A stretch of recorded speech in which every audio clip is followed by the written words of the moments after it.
comment situer la voie poétique d'Éluard? Elle se place au confluent d'influences assez faciles à identifier. Naturellement, comme tous les poètes de sa génération, Éluard est fasciné par une profession d'admiration sans réserve pour Baudelaire et pour Rimbaud, c'est-à-dire les fondateurs de la modernité poétique pour cette génération de textes. Il faut rappeler d'ailleurs que Baudelaire, à l'époque, sur le premier versant du XXe siècle, est considéré encore comme un poète sulfureux et, à ce titre, presque interdit d'anthologie scolaire. Et c'est dans le sillage de Baudelaire et de Rimbaud qu'il perçoit, comme Breton, l'autonomie de la parole poétique par rapport à toute forme de discours, par rapport à toute valeur socialisée, et qu'il cultive l'image, la force irradiante, détonnante de l'image. Il hérite aussi d'Apollinaire, qui avait justement forgé le terme de surréaliste pour son drame Les Mamelles de Tirésias. L'auteur d'Alcool, on le sait, a promu au-delà de Baudelaire une esthétique de la modernité, une écriture de la surprise, qu'on va retrouver constamment chez lui. Enfin, sa poésie est bien sûr très fortement marquée, imprégnée par l'empreinte surréaliste. Éluard aurait sans doute, de toute manière, été poète, mais sa rencontre avec Breton en 1919 a très certainement été décisive à l'époque dadaïste.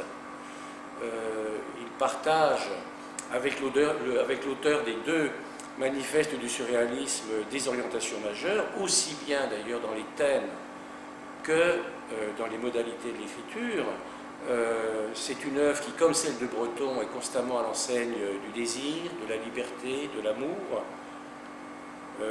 Une écriture qui s'émancipe constamment de la rationalité, qui exploite la force détonnante donc, de l'image, qui va devenir image surréaliste, le stupéfiant image, comme l'écrira Aragon dans le traité du style.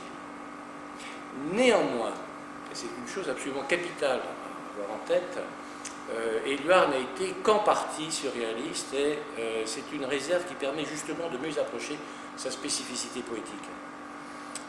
Dans ses entretiens pour la radio, à la fin de sa vie, Breton a rappelé l'irritation qu'il a conçue, irritation peut-être marquée par une certaine jalousie. Il l'a conçue très tôt pour la poésie d'Éluard qui, à son goût, était un peu trop lisse, pas assez violente, pas assez marquée par la provocation. Et il est vrai que de tous les surréalistes, Éluard était celui pour lequel la presse, réputée bourgeoise bien sûr, n'avait, et pratiquement depuis le début, que des éloges. Et d'ailleurs, lorsque les deux poètes, Breton et Éluard, se sont séparés, c'est en 1938, à une époque où Éluard, depuis quelques années déjà, tente davantage de répondre à des préoccupations politiques, la chose s'est faite sans fracas. Rien à voir avec la rupture orageuse avec Salvador Dali et avec le procès fait à Aragon, par exemple, en 1931. Mais c'est qu'Éluard avait pris ses distances très tôt sur deux plans essentiels. D'abord en contestant le culte exclusif de l'inconscient et donc la pratique de l'écriture automatique qui lui correspondait. Il ne l'a lui-même que très peu pratiqué. Et puis, contre Breton, il a très tôt maintenu la distinction entre poème, texte automatique, récit de rêve. Voici ce qu'il écrivait dans la préface des Dessous d'une vie en 1926, c'est-à-dire 10 ans avant Les Yeux fertiles. Je cite Éluard. « Il est extrêmement souhaitable que l'on n'établisse pas une confusion entre les différents textes de ce livre, rêves, textes surréalistes et poèmes. Des rêves, nul ne peut les prendre pour des poèmes. Ils sont pour un esprit préoccupé du merveilleux, la réalité vivante. Mais des poèmes par lesquels l'esprit tente de désensibiliser le monde, de susciter l'aventure et de subir des enchantements, il est indispensable de savoir qu'ils sont la conséquence d'une volonté assez bien définie, l'écho d'un espoir ou d'un désespoir formulé. L'essence du poème, c'est donc d'être porté par une intention. Il est, on pourrait le dire avec les termes de Sartre, il est une liberté qui s'engage sous le regard d'autrui. Et cela révèle la liaison profonde et essentielle, sans laquelle on ne comprend rien à cet auteur, entre éthique et esthétique. Une liaison qui irrigue soutient, qui supporte, qui construit toute l'œuvre d'Éluard. Et d'ailleurs, les titres qu'il choisit dans les années 30 infléchissent son projet dans un sens qui est manifestement opposé à l'esthétique de la provocation, qui est encore prônée par les surréalistes. Dans les années qui précèdent les Mains libres, il publie par exemple en 1932 La vie immédiate, en 1935 Facile, et un an après les Mains libres, en 1938, il va publier Cours naturel, et les titres peut-être les plus parlants, les plus significatifs de la poétique qu'il développe alors sont ceux de deux recueils de réflexions sur la poésie qu'il fait paraître dans ces années-là, L'évidence poétique en 1937, qui sera prolongée 2 ans plus tard, 1939, par Donner à voir. Donner à voir, c'est une expression médiévale utilisée par les peintres pour désigner leur travail et qui avait été retrouvée par Éluard, grand lecteur de textes de cette époque.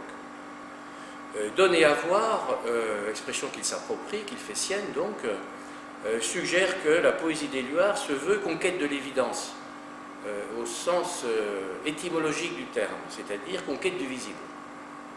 On est donc à milieu de ce que Mallarmé revendiquait, ce qu'il appelait par exemple le mystère dans les lettres. Naturellement, pour Éluard, ce visible ne se confond pas avec la seule évidence sensible, avec les apparences immédiates. Le visible englobe pour lui la totalité de l'existence. Donc c'est un visible à construire, à étendre à l'infini, et qui est pour lui l'espace même de la liberté. Voici la définition que Éluard donne de l'acte même du regard dans Donner à voir, à propos de Picasso, qui a été son ami le plus proche. Voir, c'est comprendre, juger, transformer, imaginer, oublier ou s'oublier, être ou disparaître. Autrement dit, voir est une conquête, et non pas un enregistrement.